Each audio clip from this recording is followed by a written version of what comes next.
Steve Moore, and in this little video I'm going to be taking you through the process to build this little HO scale fishing boat. HO scale, is 187, so HO really refers to a gauge of track, but it's commonly thought of as a scale, so 187. The prototype for this model is the Monterey Clippers, which plied their trade around the waters of Northern California. And the main inspiration was an old boat that sits outside the Bodega Bay Oyster Company on Valley Ford Road in Petaluma. Her name is Catherine, and she sits just outside the Oyster Company in a little park where patrons can sit and enjoy some fresh oysters.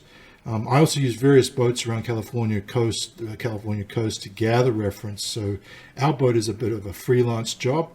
The model represents a Monterey Clipper with a length of 36 feet. A little bit longer than the original inspiration. I built most of my model on a computer. I used ZBrush, but there are free tools like Blender which would work just as well. The hull is split around the waterline, so it could be built as a waterline model, which I think would be ideal for a model railroad. Maybe you want to just use waterline models. I'm going to make the model available for download, so if you have a printer, you can make your own, and I will be printing a few and selling physical kits as well. So my email is in the description in case you're interested in getting a kit or want to know when the STL files are available for download. To print the model, I used an Elegoo Satin 2, which I got a couple of years ago. It's a relatively cheap printer, but it gives excellent results. At the time of this recording, the new version, the Satin 3, would put you back about $260. Some of the pieces are tiny. I am amazed at the detail and the complex shapes you can get with printers these days. The hull is cut into two sections so I could produce a waterline model as well. Joining the two sections did require some filler. I glued the rudder and propeller in place before priming. This way the tiny parts will stick better. For the mast, I used some styrene rods I got from the local hobby store. A bit of sanding to shape, and then I fitted the cross tree I printed. When painting the hull, I mixed rust brown and red to get the color for the bottom of the hull and used an airbrush to spray the model.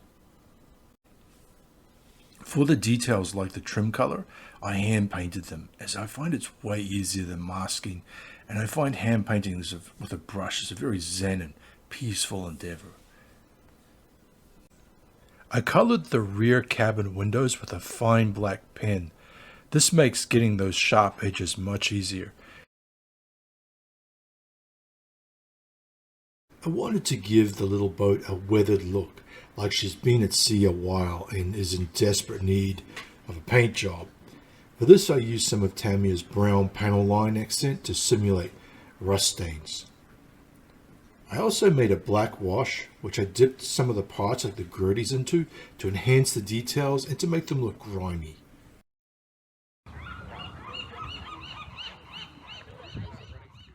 For the windows, I used clear plastic, which you could get from a used container, but for the kit I'm planning to produce, I purchased some plastic sheet. I made a template on the computer, and when cutting the windows, I scored along the edges very lightly to make the window piece easier to bend at the corners. I recommend using canopy glue to attach windows, as it does not cause the plastic to fog like the more powerful cements. When attaching the cabin roof, I was also very careful not to use too much glue to avoid the windows from fogging. I slid the rear walls of the cabin into the little grooves at the back end of the roof first, and then worked the roof into place.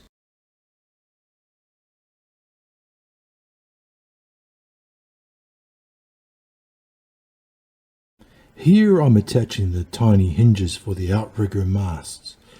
There's a little protrusion on the inside of the railing that serves as a guide for positioning these little guys.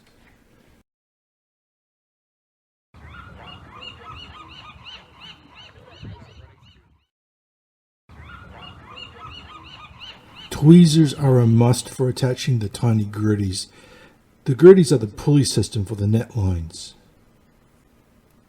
I planned my model to be exhibited as if it was in dry dock, being repaired, so I left some details off, like the typical rubber tires that you might see slung over the sides to protect the hull. I also left off some of the rigging for the gritties, as I reasoned that it would have been removed whilst the crew was fixing her up. Now, when it came to the rigging, I used black sewing thread and drilled some holes along the top of the hull where the rigging attaches on the prototype. After threading the cotton through the tiny little holes, a dab of glue held it in place and left it to dry. Once dry, the other end of the thread was attached to the masthead. Again, a dab of glue held it in place, and I just trimmed the excess once dry.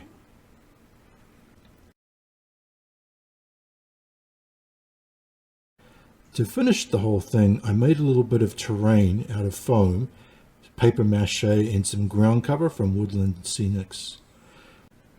The final shot of the model from the opening was taken out at Tamales Bay. I positioned the model and diorama on a box and took some pictures in front of the water. I really like this approach because it's so simple and it gives you the best lighting, that gives you that realistic lighting, and of course the background blends with the model because it's all under the same sun. So yeah, I highly recommend this approach if you are thinking about photographing your own models. Well, that's all for now. If you're interested in learning more, please feel free to leave a comment or reach out to me. I'll leave a contact email in the description of this video. And I'm currently putting together a few kits to sell on Etsy, and I will be publishing the 3D files so you can download and print your own. With that, have a great day and happy modeling.